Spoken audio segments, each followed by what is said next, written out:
I was a surgeon who worked 28 hours without sleep. I died at my desk and woke up inside a historical novel as the cowardly doctor who was about to be executed. 28 hours. That's how long I'd been awake when the world finally decided to pull the plug. My name was Dr. Julian Vane, and in the modern world, I was a trauma surgeon.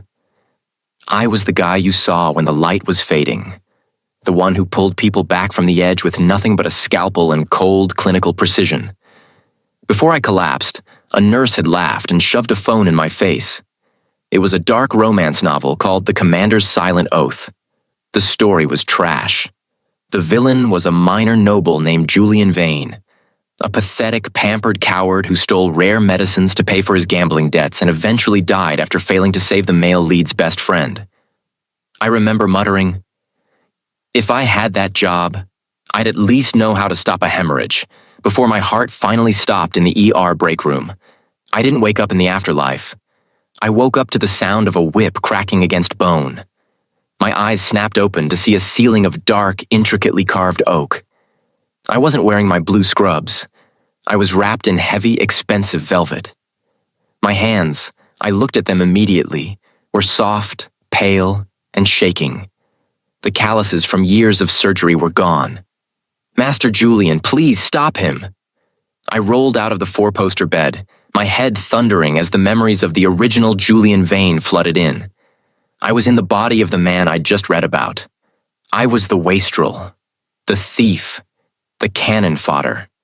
And outside, in the courtyard of our family estate, a man was being lashed to death because of me. I stumbled out the door. The cold autumn air bit at my skin, but the smell of copper and salt, the smell of blood, guided me. Standing in the center of the courtyard was a man who looked like he'd been forged from iron and shadows. Lord Commander Alistair Thorne, the Shadow of the King.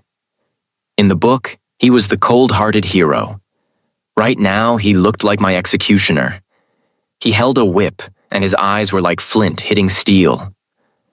"Commander, stop!" My voice was thin and shaky, the voice of a man who had never faced a real conflict. I hated it instantly. Alistair turned. The air around him seemed to drop 10 degrees. "Julian Vane, you dare show your face? Your theft of the royal elixir cost my lieutenant his leg. If he dies, a lashing will be the least of your concerns." I didn't look at the whip. I looked at the man lying on a wooden bench nearby. Lieutenant Marcus. His leg was wrapped in filthy rags, and blood was soaking through at a rate that told me everything I needed to know. He wasn't just losing a limb. He was bleeding out from a severed artery. "He's not going to lose his leg," I said. My voice dropped, losing its tremor and becoming the sharp, professional bark of a lead surgeon. "And he's certainly not going to die, not on my watch." The courtyard went silent. The commander stepped toward me, his shadow swallowing me. "You faint at the sight of a needle, Julian. Move before I lose my patience." I didn't flinch. "He has a severed femoral artery. That tourniquet is a joke. If you don't let me in that room with a medical kit in the next 60 seconds, he's a corpse. Is that what you want, Commander? A dead friend, or a doctor who actually knows what he's doing?" Something flickered in Alistair's eyes. A spark of confusion, or maybe dark curiosity. He stepped back, gesturing to the door with the handle of his whip. "One chance. If he dies, your life is forfeit." "Good," I snapped, rolling up my velvet sleeves. I've worked under worse pressure. The estate's infirmary was a nightmare. It was dark, dusty, and smelled of rot. The tools were rusted needles and unwashed linen. "Out! Everyone out!" I roared at the family physicians who stood there shaking. "Clara!" I shouted at a servant girl. "I need boiling water, lots of it. I need the strongest grain alcohol in the cellar. I need clean white linen, and I need the thinnest, strongest silk thread from the sewing room. Now." I poured the high-proof alcohol over my hands and a small, sharp blade I found in a tray. The sting was the only thing that felt real. I began to work. In the novel, this was where the story truly began. With the death of Lieutenant Marcus and Alistair's eternal vow to destroy the Vane family. Not today, I thought. Not while a ghost surgeon is in this body. My fingers found the rhythm. I located the artery. It was a jagged mess. I used the silk thread, soaked in alcohol, to perform a repair that would have been a masterpiece in a modern hospital. I was focused, moving with a cold efficiency that left Clara staring in shock. But then, it happened. My hands slipped. A jet of hot, dark blood sprayed directly across my face and soaked my silk sleeve. "Master Julian!" Clara screamed. For half a second, the room froze. My heart hammered against my ribs like a trapped bird. I realized then, this body was weak. It was malnourished from wine and lack of exercise. My vision blurred for a moment, and the weight of the velvet felt like lead. I realized with a jolt of pure terror that this body might fail me before my skills did. If I fainted now, we were both dead. "Shut up and hold the torch higher," I snarled, forcing my shaking hands back into the wound. I clamped the artery with my bare fingers, feeling the pulse thrumming against my skin. "I didn't give you permission to scream." I gritted my teeth, ignoring the sweat stinging my eyes. I pushed through the fatigue, sewing the flesh with a precision that felt like a prayer. 1 stitch, 2, 3. 2 hours later, I stepped out into the night air. Lord Commander Alistair Thorne was still there, leaning against a stone pillar. His sword was drawn, the moonlight dancing off the edge. He was waiting to kill me. I wiped the blood off my cheek with my sleeve, my legs feeling like jelly. "The artery is repaired. The infection risk is high, but the bleeding has stopped. He's sleeping." Alistair didn't move. "You're lying. No one survives that wound." "Go see for yourself," I said, my voice rasping. "But don't touch him. If you break my sutures, I'll kill you myself." I brushed past him, my shoulder hitting his.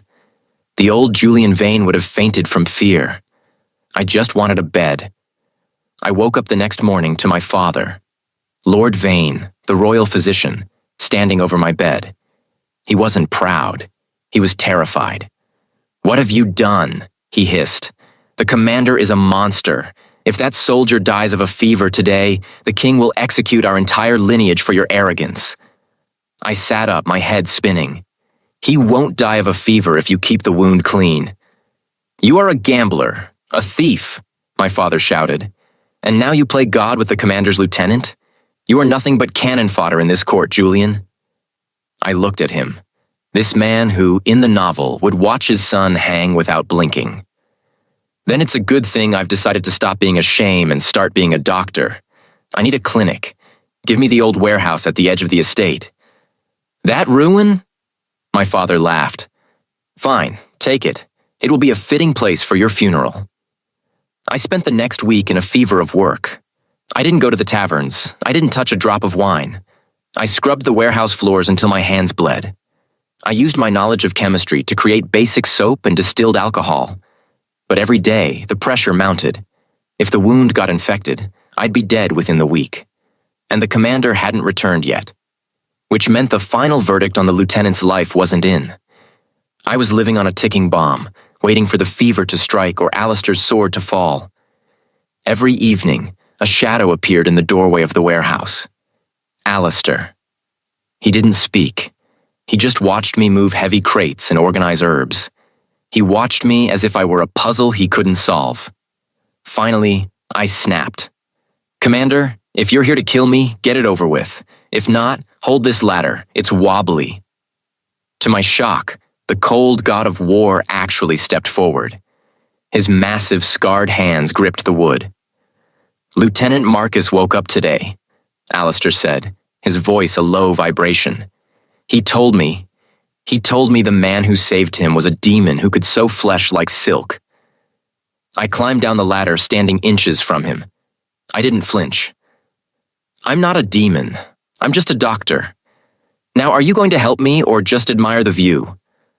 A faint, almost invisible curve touched his mouth. "You've changed. Your eyes. They aren't the eyes of a coward anymore." "Death changes your perspective," I muttered. By the end of the month, the ghost physician was the talk of the town. But not everyone was happy. A man named Dr. Sterling, the saint of medicine in the novel, blocked my path in the marketplace. He was surrounded by a crowd of admirers and wealthy nobles. "Julian Vane," he called out. "I heard a joke. I heard a gambler is trying to practice medicine. Tell me, do you prescribe dice or cards for a chest cold?" The crowd laughed. I kept walking, checking the quality of dried herbs at a stall. Sterling stepped in front of me, his face flushing with rage. "I am speaking to you. You are a disgrace to Ethelgard. You got lucky with one soldier, but you don't even know the basics of the four humors." I stopped. I looked at Sterling. To everyone else, he looked healthy. To me, he was a patient. "Sterling, right?" I said, my voice quiet but lethal. "If I were you, I'd stop shouting. The pressure in your carotid artery is elevated. You have a slight tremor in your left hand, and the yellowing of your eyes suggests your liver is failing because of the tonics you take to stay awake. If you keep screaming at me, you'll have a stroke before sunset." The laughter died instantly. Sterling turned white. You're talking nonsense." "Am I? You have a dull ache in your side, don't you? Worse after you eat? It's not excess bile. It's gallbladder stones. Stop prescribing yourself stimulants and start drinking water, or I'll be the one cutting you open next week." I turned away, but as I did, I heard someone laugh softly behind me. It wasn't the crowd. It was Alistair Thorne. He was standing at the edge of the square, watching me with an expression that wasn't just curiosity anymore. It was hunger. I hurried back to my clinic, my heart hammering for a completely different reason. I had rewritten the first chapter. I had saved the lieutenant. I had humiliated my rival. But that night, the real danger arrived. Clara ran into my room, her face pale, holding a scroll with a heavy gold seal. "Master Julian, it's from the royal palace." I opened it. My blood turned to ice. The king's youngest son was dying of a mysterious chest wound. The king wanted a doctor. Not just any doctor, he wanted the ghost physician who could sew silk into skin. In the original story, this was where Julian Vane was sent to the palace, and this was where he began to die. The story was trying to drag me back to the executioner's block. And this time, even Lord Commander Alistair Thorne might not be able to save me. The royal seal was a weight of gold and blood in my hand. I was a surgeon who had escaped death once. But now, the king wanted me to perform a miracle. And in this kingdom, failure didn't mean a lost license. It meant the noose. "Dr. Vane, the carriage is waiting," Clara whispered, her face pale in the flickering candlelight of the warehouse. I looked at the black and gold carriage parked outside. It didn't look like a royal transport. It looked like a hearse. In the original novel, this was the moment Julian Vane, the pathetic, cowardly version of me, was dragged to the capital of Ethelgard. In that story, he was supposed to fail at saving the prince, be accused of poisoning him, and be executed in the public square while Lord Commander Alistair Thorne watched with cold, silent indifference. I grabbed my bag of forged surgical tools, knives I'd had a blacksmith grind to a razor's edge. "Clara, if I don't send word by dawn, take the gold under the floorboards and run to the coast. Don't look back." "Doctor, don't argue," I snapped, the professional coldness of the ER taking over. My heart was thudding, but my hands were rock steady. "This isn't a house call, it's a battlefield." The journey to the royal palace was a blur of cobblestones and rain. When I stepped out, the palace loomed over me like a jagged mountain of white marble and iron. It was a prison of stone, beautiful and lethal. Soldiers in silver-etched armor stood every 5 paces, their hands on the pommels of their swords. And waiting at the top of the great stairs was Lord Commander Alistair Thorne. He looked different tonight. He wasn't in the battered leather of the training grounds. He was in full dress uniform, a cloak of midnight blue velvet draped over his broad shoulders. His eyes tracked me with a predatory stillness as I climbed the stairs. "You look like you're heading to your own funeral, Vane," Alistair said. his voice a low, dangerous rumble that vibrated in the damp air. "I've always preferred funerals to royal balls, Commander," I replied, matching his stride. "I know how to behave at a funeral. Where's the prince?" "Follow me. And Vane?" He stopped suddenly, his hand snaking out to grab my arm. His grip was like iron, his fingers pressing hard into the velvet of my sleeve. "The king is in a state of madness. He's already executed 2 physicians this week for failing to stop the prince's decline. If you even look at the boy the wrong way, the guards will have your head before I can draw my sword. Do you understand?" I looked down at his hand, then back up at his dark, intense eyes. There was something there. Not just a warning, but a flicker of genuine concern that he was trying to hide behind his duty. "I'm not here to look at him, Thorn. I'm here to fix him," I said. "Now let go of me. I have work to do." The prince's bedchamber was a disaster of medieval superstition. 5 royal physicians, led by the arrogant Dr. Sterling, were surrounding the bed. They were burning thick, cloying incense and chanting about balancing the humors. The air was so thick with smoke I could barely see the patient. "Out! Get these censors out of here immediately!" I roared as I entered. Dr. Sterling spun around, his face reddening above his silk robes. "Julian Vane? The gambling wastrel? How dare you interrupt a royal healing? The prince has a corruption of the chest. He needs prayer and leeches, not a common butcher." I ignored him and walked straight to the bed. Prince Edward was barely 16, looking small and fragile amidst the gold-threaded blankets. He was as white as the sheets, his breathing shallow and ragged, a whistling sound coming from his lungs that made my surgeon's instincts scream. I pulled back the covers and saw it. A jagged piece of iron, likely from a carriage accident, protruding from his upper chest. It was surrounded by a sickening yellow inflammation. "You haven't pulled the iron out?" I asked, horrified. "The blood would follow," Sterling sputtered. "The life force must be preserved until the moon's cycle is complete." "He'll be dead by the moon's rise," I snapped. I looked at Alistair, who was standing by the door, his hand on his sword. "Commander, I need this room cleared. I need pure alcohol, 12 candles, and 4 of your steadiest men to hold him down. No incense, no leeches, just light and air."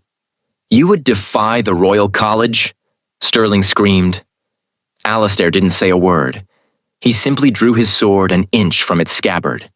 The shring of the steel was the only argument needed. The physicians scrambled out, Sterling casting a look of pure venomous hatred at me as he left. I turned to the prince. My hands were shaking again.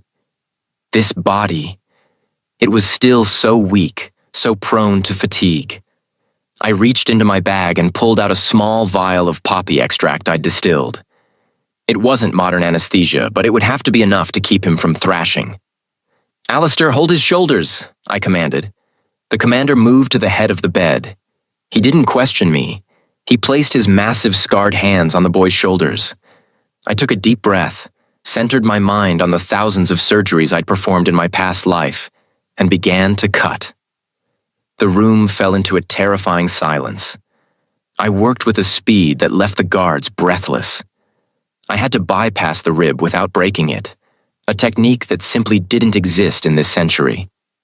I reached for the iron shard with my forceps.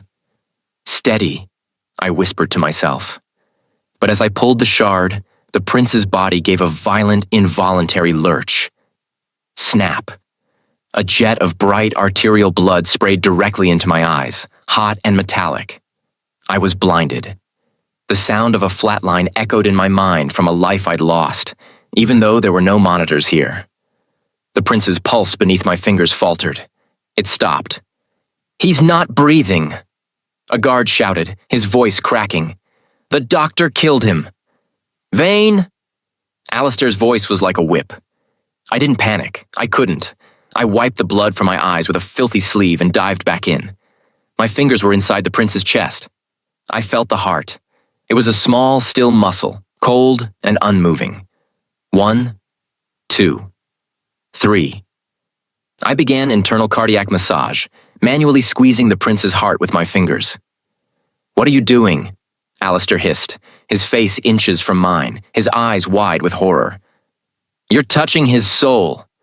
I'm keeping his blood moving, I yelled back, sweat and blood pouring down my face. Come on, Edward. Don't you dare die on me. I didn't come through time for a flatline. I squeezed again and again. My hand was cramping. My vision was tunneling. I felt the body of Julian Vane reaching its physical limit. My heart was thudding so hard I thought it would burst. Thump. A faint twitch. Thump, thump. The heart beneath my fingers roared back to life. The prince gasped. A ragged, wet sound that was the most beautiful thing I'd ever heard in 2 lifetimes. I slumped back, my hands covered in royal blood, my chest heaving. I looked up at Alistair. He was staring at me as if I had just performed black magic. His expression was a terrifying mix of awe and something that looked dangerously like hunger. He's alive, I breathed. You... Alistair reached out, his hand trembling slightly. He didn't grab my arm this time. He took my hand, the one covered in blood, and looked at it as if it were a holy relic. What are you, Julian Vane? I'm just a doctor who hates losing, I said, before the world went black. I woke up 3 hours later in a room that was far too comfortable to be a prison cell. The fire was roaring in a hearth of black stone. I was clean, wearing a fresh linen shirt. My hands had been washed. I looked over and saw Alistair sitting in a high-backed chair by the window, polishing his sword with rhythmic, obsessive strokes. The king is pleased, Alistair said without looking up. He wants to grant you a title. Sir Julian Vane, the royal physician. I don't want a title, I grumbled, sitting up. I want a nap and a steak. Alistair stood up and walked over to the bed. He loomed over me, his massive presence filling the room. You don't understand the danger you're in, do you? Sterling is already whispering to the king's council. He says you used necromancy to revive the prince. He says no mortal man could do what you did without a pact with the devil. It's not necromancy, it's biology, I snapped. In this palace, there is no difference, Alistair said. He leaned down, placing his hands on either side of my head on the pillow. He was so close I could smell the leather and winter air on his cloak. You have a target on your back, Julian. And the only reason you aren't in a dungeon right now is because I told the king I would personally guard you 24 hours a day. I felt a flush creep up my neck. I don't need a babysitter, Commander. You need a shield, he countered, his voice dropping to a whisper. His gaze dropped to my lips for a fraction of a second before returning to my eyes. Because if the king doesn't kill you, Sterling will. And if Sterling doesn't, I might just keep you for myself. The tension in the room was a ticking bomb. I should have pushed him away. I should have mocked him. But my heart was hammering for a reason that had nothing to do with surgery. Is that a threat, Commander? I whispered. It's a promise, he said. The next 3 days were a gilded nightmare. I was a prisoner in the palace, masquerading as an honored guest. Alistair was everywhere. He was there when I ate. He was there when I checked on the prince. He even stood outside the door when I bathed. But on the 4th night, the ticking bomb finally went off. I was checking the prince's bandages when I noticed something. The edges of the wound weren't healing properly. They were turning a strange, bruised purple, and the skin was sloughing off in a way I'd never seen. I leaned down and sniffed the wound. There was a faint, sweet scent, like bitter almonds. Cyanide derivative, my brain screamed. Slow, bound to the iron of the shard, and only released as the wound warmed against the body. The iron shard hadn't just been a wound, it had been an assassination attempt. And the poison was slow-acting, designed to kill the prince days later so the doctor, me, would take the blame for his failure. Commander, I shouted. Alistair was at my side in a heartbeat. What is it? He's been poisoned. The toxin was hidden on the shard. If I don't get the antidote in the next hour, his heart will stop again, and this time, I won't be able to bring him back. Alistair's face went white. The pharmacy is on the other side of the palace. Sterling has the keys. Then break the door down, I yelled. But as Alistair turned to leave, the door to the prince's room swung open. Dr. Sterling stood there, backed by 6 royal guards. He wasn't looking at the prince. He was looking at me with a triumphant, murderous grin. "Julian Vane," Sterling said softly, his voice dripping with malice. "The High Council thanks you for saving the prince. Now you will die for poisoning him." Behind me, the prince began to seize. The toxin was hitting his nervous system. "He's dying, you idiot," I screamed. "Get out of my way." Sterling stepped forward, his eyes gleaming with a sick joy. He didn't want to save the prince. He wanted to destroy me. Alistair stepped in front of me, his sword clearing his scabbard with a terrifying hiss. "Anyone who takes a step toward this doctor dies. Vane, save the prince. I'll handle the trash." I turned back to the seizing boy. I had no tools, no pharmacy. I had to think. What could neutralize a cyanide-based toxin in a world without a modern lab? Charcoal. I need activated charcoal. "Clara!" I yelled, realizing she'd been brought to the palace as a servant. "The hearth! Bring me the burnt wood from the fireplace now!" But as I reached for the prince, a guard lunged past Alistair's guard. I felt a sharp, burning sting in my side. I looked down. A dagger was buried in my hip. I looked up at Sterling. He had a second blade in his hand. This was where I was supposed to die. I whispered to myself, the blood soaking my new linen shirt.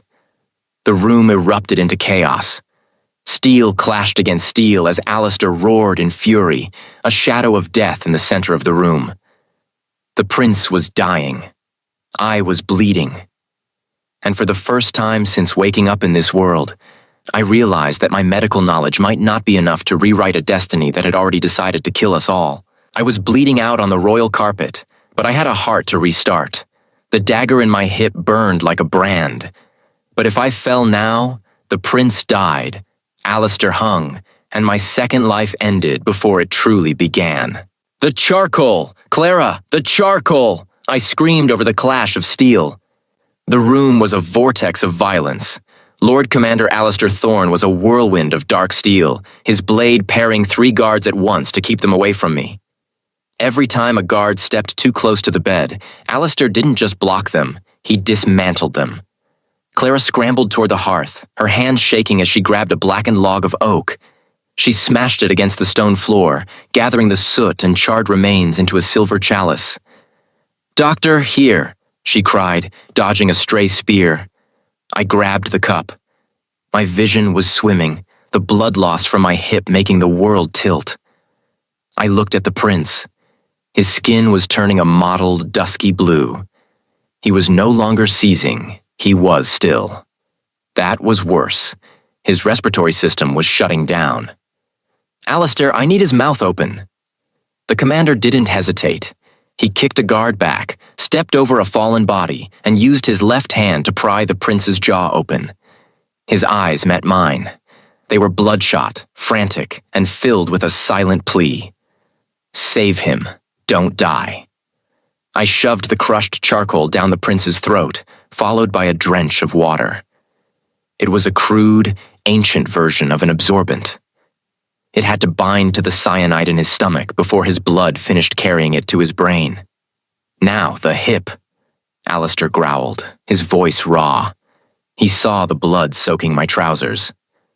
"Not yet," I gasped, shoving my hand into the prince's chest wound again. His heart stopped. Again. I didn't have the strength. My muscles were failing. I began the manual massage, but my hand was cramping. Come on, you royal brat, live!" Thump, thump, thump. The prince coughed, vomiting up a black sludge of charcoal and toxin. He drew a ragged, screaming breath. He was back. But the door wasn't holding. Dr. Sterling was screaming for the high guards outside. "Break it down. The necromancer is killing the air. Kill them all." Alistair looked at the prince, then at me. He saw me swaying, my face the color of parchment. He stepped forward, and before I could protest, he swept me up into his arms. "The prince is stable," Alistair commanded Clara. "Take the boy through the servants' passage. I have the doctor." "Alistair, put me down," I wheezed, my head falling against his shoulder. "You can't fight while carrying me." "I am not leaving you for them to finish off," he hissed, his grip tightening until it hurt. "Hold on to my neck, Julian. If you let go, I'll never forgive you." We were deep in the bowels of the palace, the secret arteries of Ethelgard.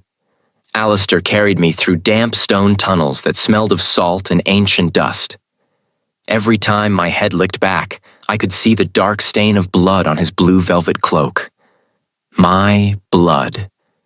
We reached a small, hidden chamber behind the royal library. It was a forgotten sanctuary, filled with moth-eaten tapestries and a single narrow bed.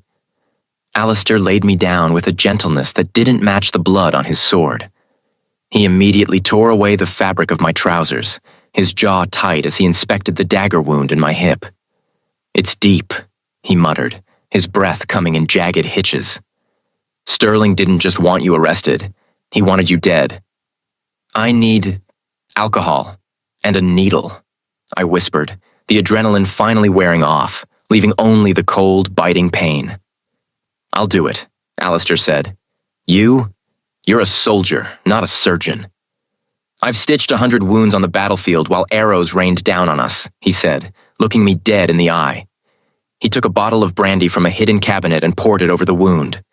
I screamed, my back arching off the bed. My hand flew up, grabbing Alistair's forearm. His muscles were like granite. He didn't flinch. He just leaned over me, his face inches from mine. "Look at me, Julian," he commanded. Only at me.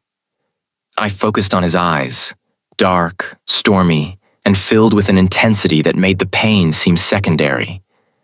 As he began to stitch my skin, his movements were surprisingly precise. Each pull of the thread felt like he was binding me to him. "Why?" I managed to ask through gritted teeth. "You're the Lord Commander. You could have handed me over. You could have saved your own neck." Alistair stopped for a second, the needle poised over my skin. He looked at my face, his gaze lingering on my lips before moving back to my eyes. "Because the world I knew was cold and predictable," he said, his voice dropping to a low, dangerous vibration. "And then you showed up, a man who fights death with his bare hands, a man who doesn't fear me. If the king wants you dead, then I am no longer the king's servant." My heart hammered. Not from surgery, not from blood loss, but from the raw possessiveness in his voice. In the original story, Alistair Thorne was a man who lived for duty. I had broken that. I had rewritten the very soul of the male lead. The next morning, the palace was a hornet's nest. Sterling had declared us outlaws. But they hadn't found the prince. Clara had hidden him in the Queen Dowager's chambers, the only place Sterling didn't dare search. I was sitting up, my hip throbbing, while Alistair fed me a bowl of broth. He refused to let anyone else touch me. "We have a problem," I said, pushing the spoon away. "Sterling is a pawn. A court physician doesn't have the resources to coat an iron shard in a delayed-release cyanide toxin. That takes an alchemist, a high-level one." Alistair's eyes darkened. "You think someone in the High Council?" "Higher," I said. "The prince's carriage accident was 2 weeks ago. Who suggested the route? Who dismissed the outriders?" Alistair stood up, his hand instinctively going to the pommel of his sword. "Duke Silas, the king's younger brother. If the prince dies, Silas is next in line for the throne." "And Silas is the one who funded Sterling's medical research," I added. "It's a coup, Alistair, and we're the only ones who know." Before he could respond, the door to our sanctuary was kicked open. I expected Sterling. I expected guards. Instead, it was a man in black and silver robes, his face hidden behind a mask of porcelain. The royal alchemist. "Lord Commander," the man said, his voice like dry parchment. "The Duke sends his regards. He says it's time for the ghost surgeon to truly become a ghost." The alchemist raised his hand, and a glass vial shattered on the floor. A cloud of thick, emerald green gas began to fill the small room. "Hold your breath," I yelled, grabbing a damp cloth and shoving it into Alistair's hand. But this wasn't just poison gas. It was a paralytic. I felt my limbs turn to lead. I fell back against the pillows, unable to move a finger. Alistair, however, was a mountain. He fought the gas, his eyes burning with a primal fury. He lunged for the alchemist, but his movements were sluggish. The alchemist laughed, drawing a thin, poisoned needle. "The Duke wants the doctor's hands," the alchemist whispered. "He says if he can't have the miracle worker, no one will." He moved toward me, the needle aimed at the delicate nerves of my wrist. I couldn't move. I couldn't scream. I could only watch as the man prepared to destroy my only tool, my skill. Then a sound tore through the room. It wasn't a sword. It was the sound of Alistair's roar.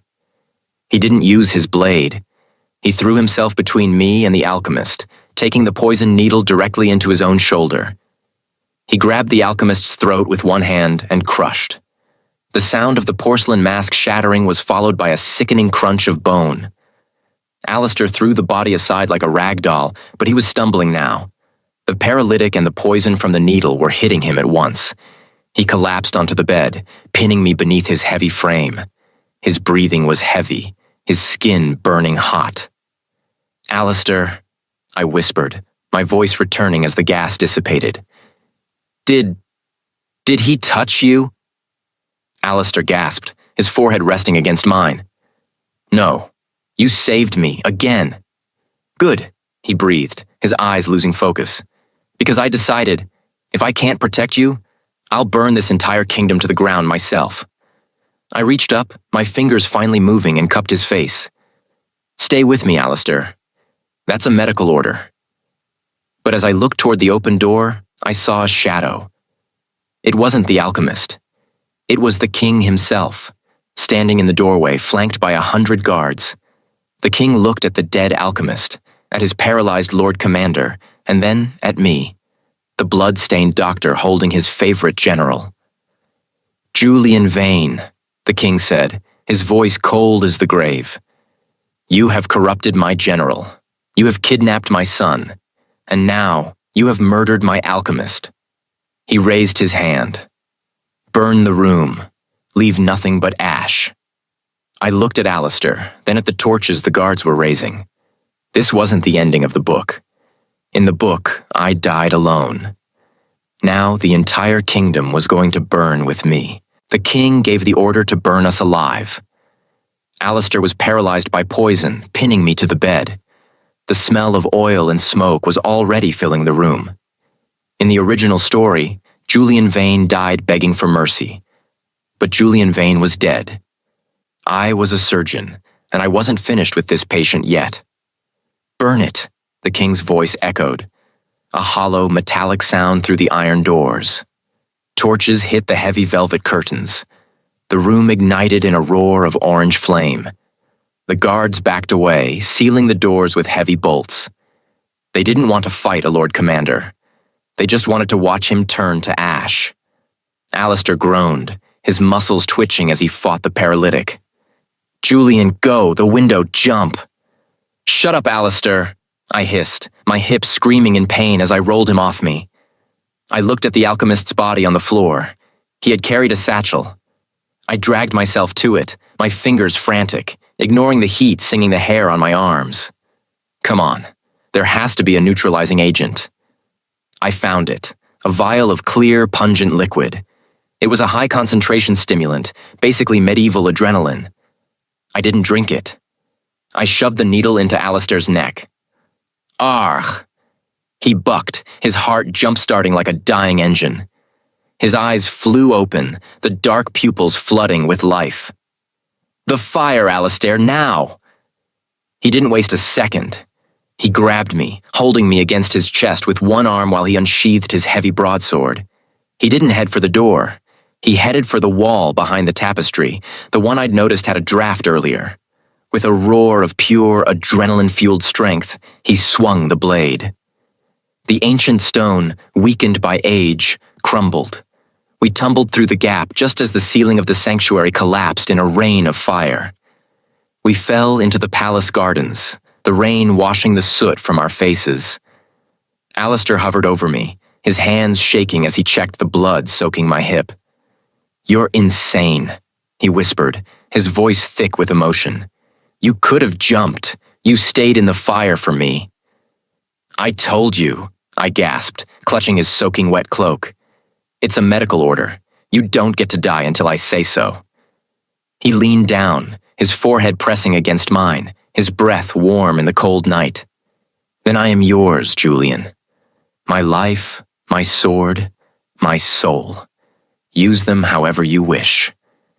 We couldn't stay in the gardens. The bells of the palace were ringing, the traitor's toll. Alistair carried me into the shadowed labyrinth of the lower city, the slums of Ethelgard. We found refuge in a cellar beneath an abandoned tannery. The air was thick with the smell of wet leather and rot, but it was better than smoke. As Alistair tended to the fire, his hands still trembling from the stimulant, I watched his face. He looked broken. Not by the fight, but by the king. "Alistair, the king isn't just cruel," I said, my voice echoing in the damp cellar. "Did you see his hands? The way they shook, the gray tint to his gums?" Alistair frowned, looking into the flames. "He's been sick for years. The physicians call it the royal decay. They say his blood is turning to water because of the stress of the crown." "It's not stress, it's lead," I said, the surgeon in me taking over. "Sterling and Duke Silas have been treating his headaches with tonics. Tonics made of lead and mercury. They aren't just killing the prince. They've been slowly turning the king mad so Silas can take the regency. The king didn't order us to burn because he's evil. He ordered it because his brain is literally rotting from the inside out." Alistair's jaw tightened until I thought his teeth might crack. "If that's true, then every order I've taken for the last year has been the command of a poisoned puppet." "He can be saved," I said. "But not while Silas controls the pharmacy. We need milk, egg whites, and garlic. It's a crude chelation therapy. If I can get that mixture into him, I can clear his mind for long enough to expose Silas." "But how?" Alistair asked. "The city is locked down. Every guard in Ethelgard is looking for a scorched commander and a necromancer doctor." "We don't go to the palace," I said. "We let the palace come to us." We spent the next 24 hours as rats in the walls. Alistair went out into the city, cloaked in rags, to gather what I needed. Every time he returned, the news was worse. "Silas has played his hand," Alistair said, dropping a piece of parchment onto the table. "He's issued a public proclamation. He says I murdered the prince in the fire. He says you used your demon arts to possess me." I looked at the parchment. There was a drawing of my face, twisted and ghoulish. "And the king?" I asked. "He's in seclusion for his grief," Alistair said. "Silas has declared himself Lord Regent. He's already started purging the military. Anyone loyal to me is being arrested or executed." My hip was throbbing, a fever starting to burn in my blood. I knew I was running out of time. "Then we move tonight. We have the mixture. We just need to get past the gates." We moved through the sewers, the filth of the city clinging to us. My hip was a white-hot brand of pain with every step. Alistair held me steady, his arm around my waist, his eyes constantly scanning the dark. "Julian," he whispered as we reached the exit near the royal kitchens. "If this fails, if we don't make it to the throne room." "Don't," I said, looking up at him. "We're doctors today, Alistair. We don't consider the failure. We only consider the cure." He leaned down and kissed me. Not a kiss of victory, but a kiss of desperation. It tasted of salt and the cold promise of death. "I love you," he breathed. "More than the crown. More than my life." "Stay focused," I whispered, though my heart was breaking. "We're almost there." We reached the kitchen gardens. The palace was unnaturally quiet. No guards, no servants, just the flickering torches in the distance. "It's too easy," Alistair muttered, his hand going to his sword. "We have to try," I said. We slipped into the kitchen. I began preparing the mixture, my hands shaking as I cracked the eggs and crushed the garlic. I could hear the prince's seizures starting in my mind. I knew Silas would be finishing him off right now to solidify his claim. We moved toward the king's private chambers. Alistair took down 2 guards silently, his movements a blur of lethal grace. We reached the heavy oak doors of the king's bedroom. Alistair kicked them open. "Sire," I called out, holding the silver chalice, "you must drink this." The king was sitting in his chair, his back to us. He didn't move. "Sire?" Alistair stepped forward. The chair turned. It wasn't the king. It was Duke Silas, sitting in the king's robes, holding a blood-stained crown in his lap. On the floor beside him lay the king, his eyes open and glassy, a thin line of black blood trickling from his mouth. "You're late, Doctor," Silas said, a thin, cold smile on his face. "The king has joined his son. And you have just walked into your own execution." From the shadows, Dr. Sterling stepped out, followed by 50 elite royal guards, their crossbows leveled at our chests. "Alistair Thorne," Silas said, standing up, "you are stripped of your rank. You are a murderer and a kidnapper. And as for the doctor..." Silas looked at me, his eyes filled with a sick, triumphant joy.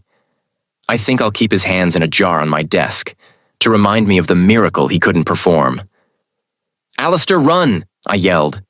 But before Alistair could move, the sound of 50 crossbows clicking echoed through the room. I looked at Alistair. He looked at me. For the first time, the cold commander looked truly terrified. Not for himself, but for me. The kingdom had turned against us. The king was dead. The prince was missing. And we were standing in the center of a trap with no way out. "By dawn," Silas announced, his voice carrying through the open windows to the crowd gathering below. "The ghost surgeon will be hunted like a beast through the streets of Ethelgard until there is nothing left but ash." I looked at the silver chalice in my hand, the cure that was now useless. I looked at the blood on my hip. This was where I was supposed to die. And this time, the story was winning. 50 crossbows were leveled at my chest. Duke Silas sat on the throne, wearing a crown he had stolen from a dying man. The air in the room was thick with the scent of iron and betrayal. I was an outlaw, a necromancer, and a target. But Silas had made one fatal mistake. He assumed that because I was a doctor, I didn't know how to destroy.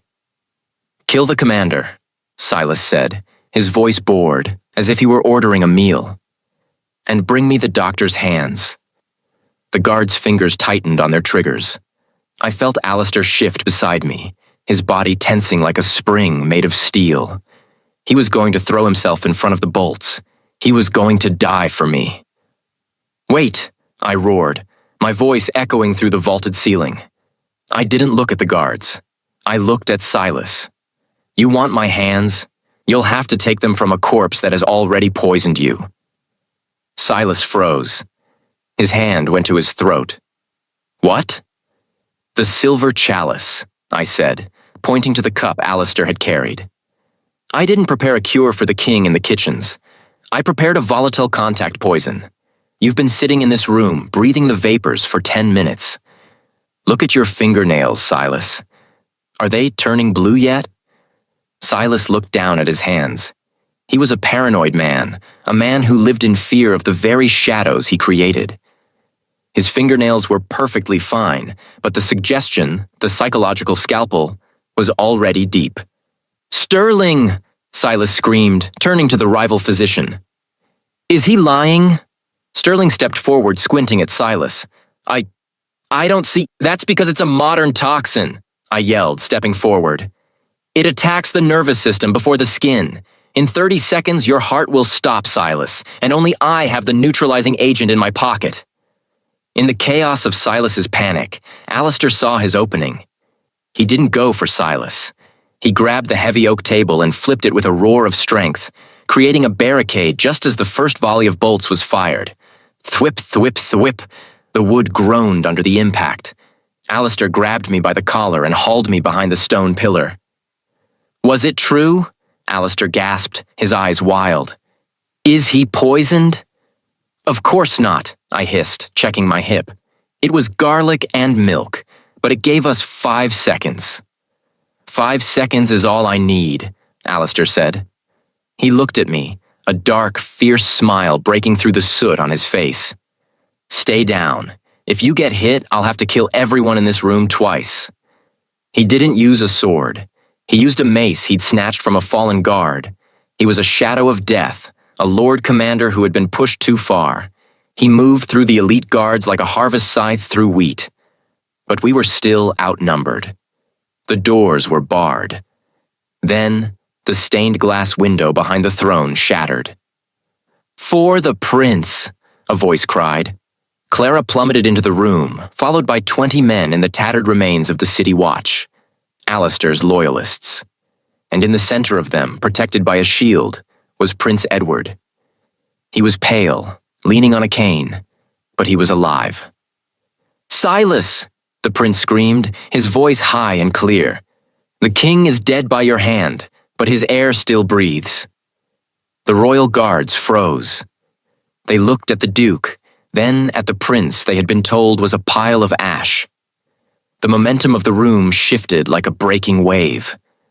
The palace was a war zone, but the battle had moved to the great cathedral square. Silas had fled there, trying to reach the Cathedral of Ethelgard, the only place where he could officially be crowned by the high priest before the prince could stop him. Alistair carried me through the streets, his men clearing a path through the screaming crowds. My fever was high now. The wound in my hip was throbbing with a rhythm that matched my heartbeat. I was losing consciousness, the world turning into a blur of gray stone and red banners. Stay with me, Julian, Alistair barked, his voice the only thing keeping me anchored. We're almost there. Just one more miracle, Doctor. Just one more. We reached the cathedral steps. Silas was there, his robes torn, clutching the crown to his chest. He had the high priest at knife point. Sterling stood beside him, looking like a cornered rat. Stay back, Silas shrieked. I am the regent. I am the law.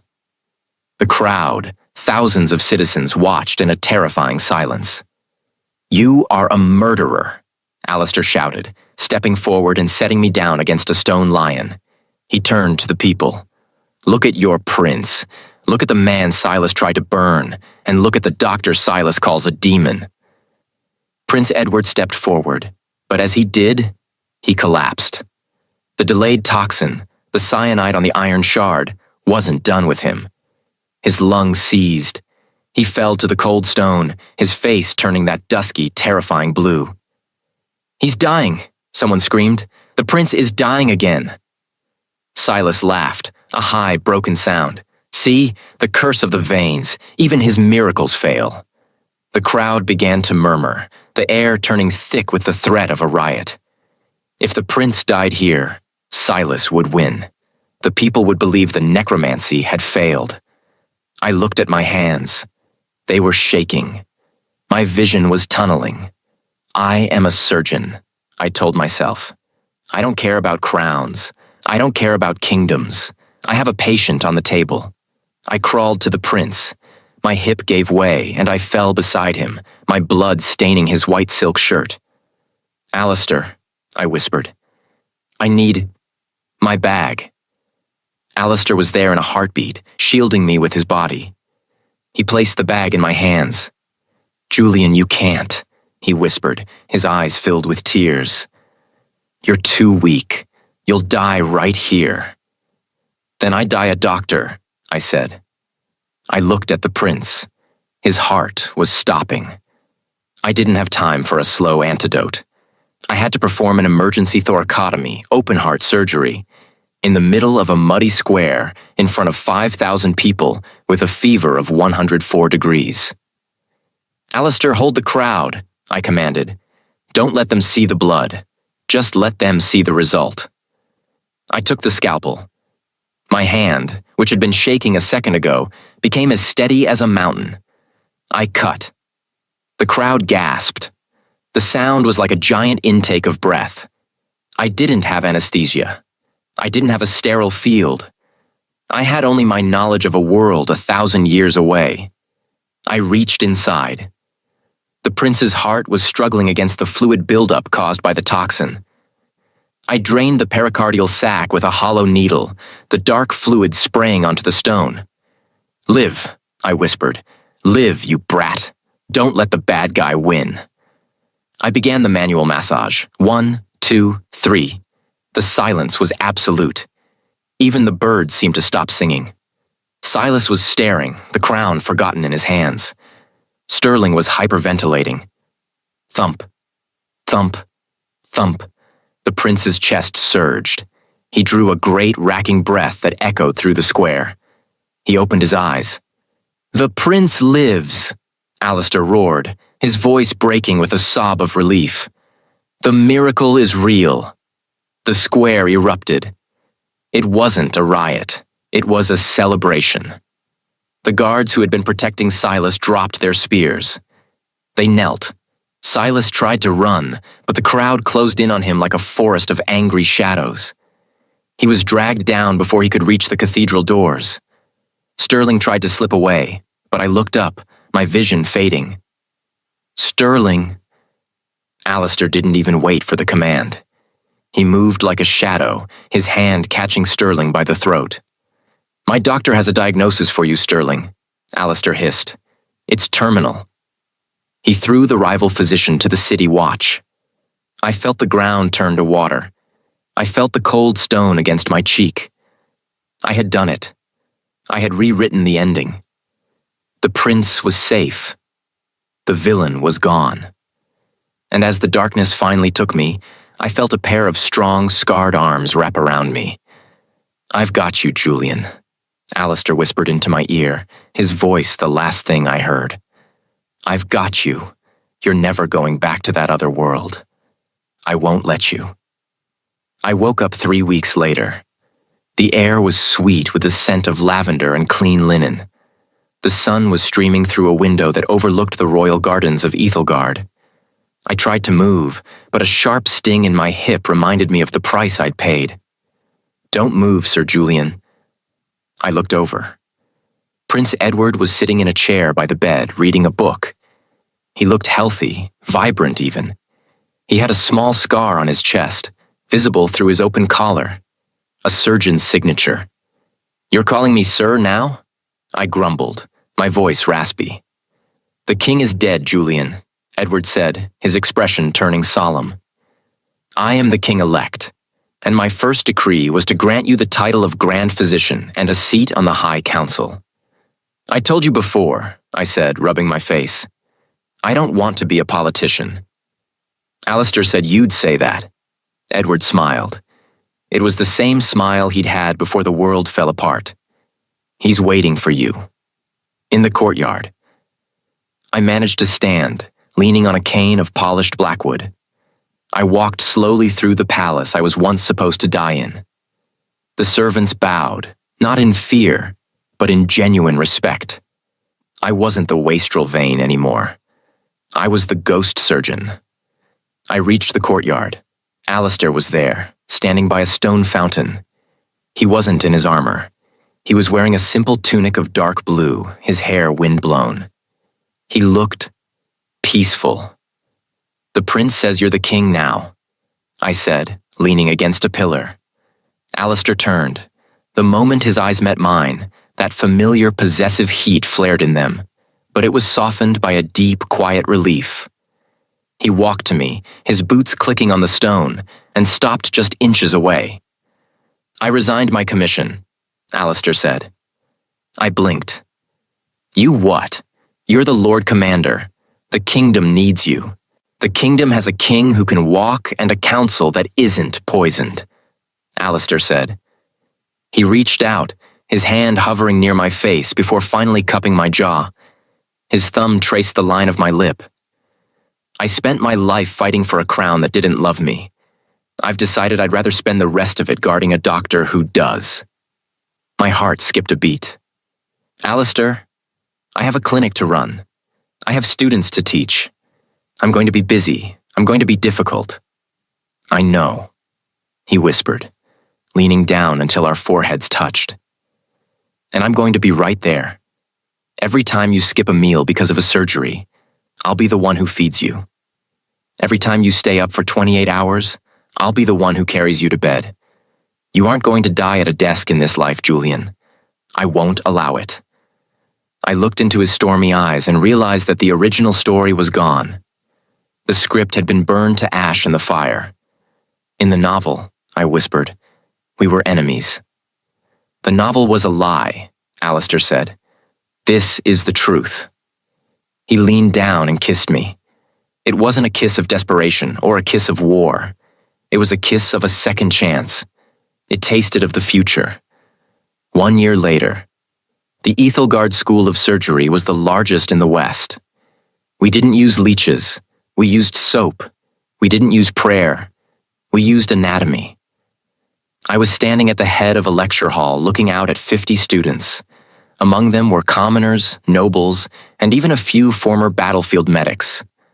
I held up a scalpel. This is not a weapon, I told them, my voice ringing through the hall. A weapon takes life. This tool negotiates with death. And if you are disciplined, if you are clean, and if you are brave, you will win that negotiation more often than you lose. I saw a figure at the back of the hall. Alistair was leaning against the doorframe, his arms crossed over his chest, a look of quiet pride on his face. He still followed me everywhere. He was still the shadow of the surgeon. As I finished the lecture, the students erupted into applause. I walked down the steps, my hip barely bothering me now. Alistair met me at the door, handing me my cloak. The carriage is waiting, Julian. Clara made beef stew. I have one more patient to check on, I said, adjusting my collar. Alistair sighed, but he was smiling. He reached out and grabbed my hand, squeezing it tight. Always one more, but that's why I love you. We walked out into the cool evening air of Ethelgard. The city was glowing with lanterns. The bells were ringing, but they weren't the traitor's toll. They were the bells of a kingdom that had learned to heal. I looked up at the stars and thought about the ER back home. I thought about the man who had died at his desk, exhausted and alone. You'd like it here, Wei, I thought. The patients are stubborn. The equipment is primitive.